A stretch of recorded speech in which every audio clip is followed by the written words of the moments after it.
మనకి ఏంటంటే ఈ మంగ్లీ గారి కేసు వాదిస్తున్నప్పుడు నుంచి ఆవిడ మీద కేసులు పెట్టి ఆవిడకి సంబంధించినటువంటి విషయాలన్నీ కూడా నేను మీడియాలో చెప్పడం ద్వారా అనేక మంది నాకు ఫోన్ చేసి వాళ్ళ కమ్యూనిటీ పెద్దల దగ్గర నుంచి, అదేవిధంగా ఉస్మానియా యూనివర్సిటీలో వాళ్ళ కమ్యూనిటీకి సంబంధించినటువంటి కొంతమంది ఎవరైతే ఉన్నారో ఏది లీడర్లుగా చెప్పుకుంటూ news and print and electronic మీడియాలో నన్ను బహిరంగంగా బెదిరించారో వాళ్ళందరి మీద యాక్షన్ తీసుకోమని, అదేవిధంగా ఎవరైతే మంగ్లీ ఉన్నారో ఇప్పటి వరకు కూడా ఎందుకని వాళ్ళ తమ్ముడి మీద కేసు ఫైల్ చేయలేదు, నిజాన్ని నిర్భయంగా బయటకు తీసుకురావడానికి మంగ్లీ గారికి ఎందుకు భయం?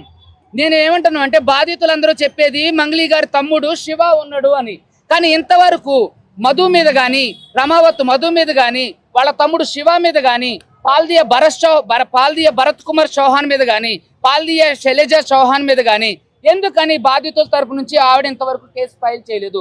మీరు చూశారు, ఒక వ్యక్తి ఈరోజు వాళ్ళ కమ్యూనిటీకి సంబంధించినటువంటి జనసేనకు సంబంధించినటువంటి నాయకుడు ఇక్కడికి వెళ్ళి ఏది ఫిలిం ఛాంబర్ అదేవిధంగా మా అసోసియేషన్కి వెళ్ళి ఈ కేసు తేలేంత వరకు ఆవిడని సినిమాలలో పాడించొద్దు అని చెప్పడం ఇది నిజంగా శుభ పరిణామం. ఏంటంటే ఇక్కడ ఆవిడ కమ్యూనిటీని బేస్ చేసుకొని అడ్వకేట్లను ప్రభావితం చేస్తుంది. ఇది చాలా తప్పు వ్యవస్థ. ఇది సమాజంలో ఒక తీరని అంటే ఒక అసాంఘిక చర్యగా మేము పేర్కొంటున్నాం. చాలా మంది న్యాయవాదులు ఈ రోజు నాకు అండగా రావడం జరిగింది. అదే విధంగా ఎంతో మంది మాకు సపోర్ట్ చేయడం జరిగింది. అదే విధంగా మీరు అందరూ చూస్తున్నట్లయితే సమాజంలో ఎవరైతే బాధితులు ఉన్నారో బాధితుల తరపున ప్రతి ఒక్కరూ వాళ్ళ గలం ఇప్పుడు నిజంగా చాలా సంతోషం. ఆల్రెడీ డీజీ గారికి నేను ఈ కేసు ఇవ్వడం జరిగింది. సో ఆయన వెంటనే యాక్షన్ తీసుకుంటారు. మరి ముఖ్యంగా ఈ రోజు కలవడానికి గల అంశం ఏంటంటే పర్సనల్ సెక్యూరిటీ ఇవ్వడం కోసం నేను ఆయన కలిసా. సో పర్సనల్ సెక్యూరిటీ కోసం కలిసా, సముఖంగానే ఉన్నారు. సో తప్పకుండా నేను ఆశిస్తున్నా నాకు పర్సనల్ సెక్యూరిటీ ఏర్పాటు చేస్తారని చెప్పేసి. అదేవిధంగా ప్రతి ఒక్క న్యాయవాది ఈ రోజు మీరు గళం విప్పాలండి. న్యాయ వ్యవస్థ మీద ఒక తీరని అపవాదు ఈ మంగ్లీ గారు వేయడం జరిగింది. ఎవరైతే బాధితులు ఉన్నారో వాళ్ళ తరఫున కేసు వేస్తున్నటువంటి అడ్వకేట్ సుబ్బు మీద మీరు కేసు ఫైల్ చేశారు. అసలు ఇది ఎంతవరకు కరెక్ట్? అసలు సుబ్బు ఎవరు? సుబ్బు మిమ్మల్ని ఎవరన్నా ప్రత్యక్షంగా మిమ్మల్ని విమర్శించిండా, మిమ్మల్ని తిట్టిండా, మిమ్మల్ని ఏమన్నా అసహ్యమైన మాటలంటా? మీరు చూశారు మీడియా మిత్రులలా స్టార్టింగ్ డే 1 నుంచి ఇప్పటి వరకు కూడా మీడియాలో నేను ఎప్పుడు కూడా ఆవిడని అసభ్యంగా మాట్లాడలేదు, అసభ్యకరమైన కామెంట్ చేయలేదు. ప్రత్యక్షంగా నేను ఎప్పుడు ఆవిడని తిట్టలేదు. On behalf of my clients తరపునే నేను మాట్లాడాను. నా క్లయింట్స్ ఇది చెప్పారు, నా క్లయింట్స్ అది చెప్పారు, నా క్లయింట్స్ ఈ ఆధారాలు ఇచ్చారు, నా క్లయింట్స్ ఈ ఆధారాలు ఇచ్చారని. అదేవిధంగా మొదట్లో మంగ్లీ గారు అసలు నాకు రమావత్ మధు ఎవరో తెలియదు అన్నారు. తర్వాత చూస్తే ప్రైవేట్ ఫంక్షన్స్లో, బర్త్డే ఫంక్షన్స్లో, ఆమె చేస్తున్నటువంటి పాటలకు సంబంధించినటువంటి ఫంక్షన్స్లో ఆయన తరచూ కనపడుతూనే ఉన్నారు. తర్వాత మా బంజారా బిడ్డ మేము ఆయన్ని ఆదరించామన్నారు. సో ఇవన్నీ కూడా ఏంటి అని అంటే ఇవన్నీ మభ్యపెట్టేవి. సో దయచేసి మంగ్లీ గారికి ఒకటే విజ్ఞప్తి చేస్తున్నా, వీరందరి మీద కూడా మీరు కేసులు ఫైల్ చేయండి. అడ్వకేట్ సుబ్బుని మీద చేస్తే రేపొద్దున న్యాయ వ్యవస్థ ప్రభావితం అయ్యే అవకాశం ఉంది. ఇది నిజంగా తీరని అన్యాయం. సో కాబట్టి మంగ్లీ గారి పైశాచిక కోణం ఇక్కడ అందరికీ అర్థమవుతుంది. సో కాబట్టి ఈరోజు డీజీ గారు వీటన్నిటి మీద యాక్షన్ తీసుకుంటానని చెప్పేసి మనకు చెప్పడం అంటే చెప్పడానికి అది జరిగింది. అదే అంటే డీజీపీ గారిని కలవలేదు, డీజీపీ గారు ఇప్పుడు వస్తున్నారు.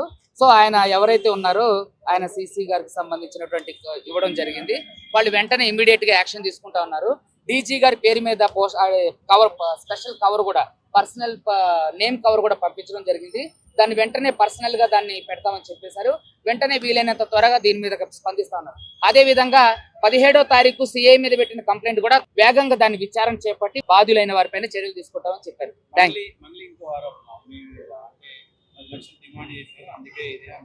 చెప్పే కదండి, ఎక్కడైనా సరే ఒక్క దగ్గర ప్రూవ్ చేయమన్నా. నేను ఎక్కడ అడిగా, నేను ఆవిడని కలిసింది ఒకేసారి. అది కూడా ఆవిడ ఆర్బిట్రేషన్ కి నన్ను డైరెక్టర్ అంటే ఒక డైరెక్టర్ గారి ద్వారా ఒక న్యాయవాది గారి ద్వారా నన్ను పిలిపిస్తే ఆవిడ దగ్గరకే వెళ్ళా. వెళ్ళినప్పుడు ఆవిడతో నేను మాట్లాడా కదా, ఆవిడ మాట్లాడినప్పుడు వాళ్ళందరూ చెప్పాలి కదా. వేణు ఉడుగుల గారి ఇంటర్వ్యూలు మీరు అన్ని చూసారు, ఎక్కడైనా నేను 10 లక్షలు డిమాండ్ చేసినట్టు చెప్పారా? కార్తిక్ కొడగండ్ల గారి ఇంటర్వ్యూలు చూశారు, ఎక్కడైనా నేను 10 లక్షలు డిమాండ్ చేయడం చూసారా? ఇదంతా ఏంటంటే కావాలని అసాంఘిక చర్య, బురద జల్లే చర్య. ఒక్క ఆధారం ఎందుకని చూపించాలా? ఏదో చిన్న వీడియో రిలీజ్ చేశారు, అందులో నేను ఎక్కడైనా బెదిరించినట్టు కానీ, భయపెట్టినట్టు కానీ, డబ్బులు అడిగినట్టు కానీ ఎక్కడైనా ఉందా? కాబట్టి ఇదంతా మీడియాని, ప్రజల్ని పక్కదోవ పట్టించే కార్యక్రమం మంగ్లీ గారు చేస్తున్నారు. మంగ్లీకి సంబంధించినటువంటి మీకు వీడియో చూపిస్తా. నేను ఏదైనా సరే మీకు వీడియో చూపించడం ఇప్పుడే చూపిస్తా. ఎలా బెదిరిస్తున్నారో మీరు చూడండి. నన్ను డైరెక్ట్ గా వాళ్ళు బెదిరిస్తున్నటువంటి వీడియో చూడండి మీరందరూ.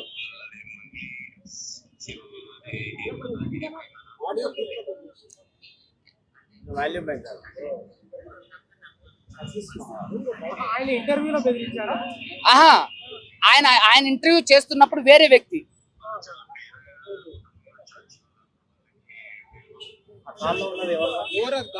మంగ్లీ అనుచరుడు, ఆయన ఫోన్ నెంబర్ కూడా నేను మీకు చెప్తా, ఇది మీరు చూస్తున్నారు కదా.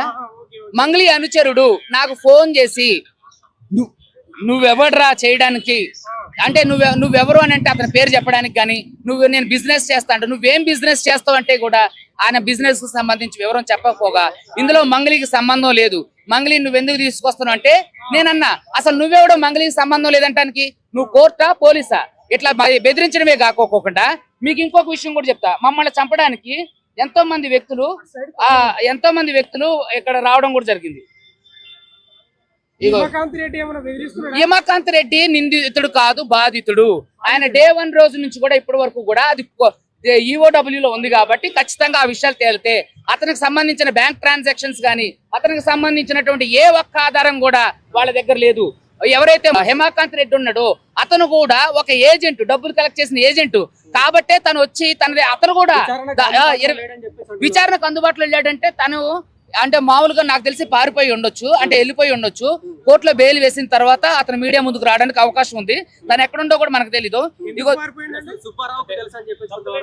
లేదండి, మనకి అతను టచ్ లో లేడు. ఎందుకంటే ఇగో చూడండి మీకు ఇగో చూడండి, మమ్మల్ని ఎవరైతే మంగ్లీ అనుచరులు ఉన్నారో చూపిస్తున్నా, మంగ్లీ అనుచరులు ఉన్నారో వాళ్ళు ఎలా మమ్మల్ని వెంబడిస్తున్నారో, ఎలా అడిగితే వివరాలు అడిగితే పారిపోతున్నారో మీకు చూపిస్తా.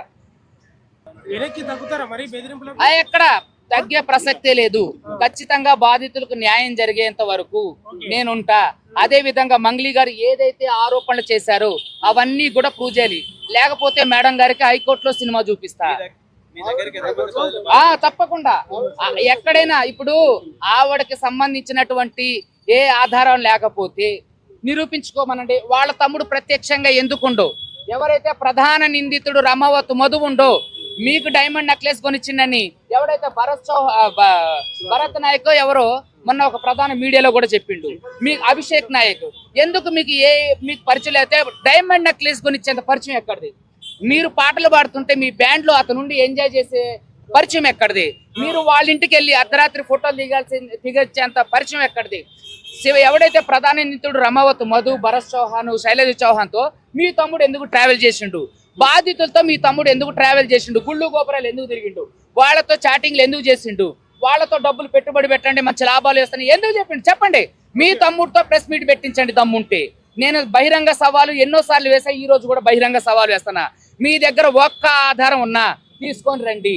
సుబ్బు బెదిరించిండటానికి గాని, సుబ్బు డబ్బులు అడిగిండటానికి గాని, హైకోర్టు అడ్వకేట్ ఇలా చేసిండటానికి గాని, లేదంటే పలానోళ్ళు ఇన్ని డబ్బులు ఎట్లా చేశారు, మీరు నన్ను బెదిరించినటానికి, మనుషుల్ని పంపించారంటానికి చాలా ఆధారాలు ఉన్నాయి.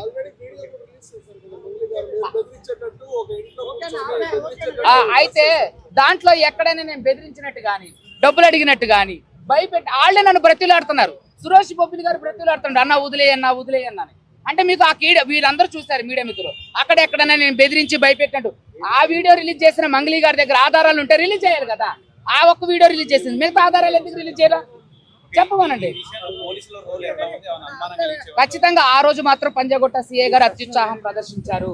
మీరే తెలుసు కదా, పోలీస్ బాస్ గారి దగ్గర ఇన్స్ట్రక్షన్సా మరేవో తెలియదు కానీ మొత్తానికైతే జిగుప్సాకరంగా న్యాయవాద వ్యవస్థని అవమానపరిచే విధంగా ఆయన సిఐ గారు మాట్లాడారు.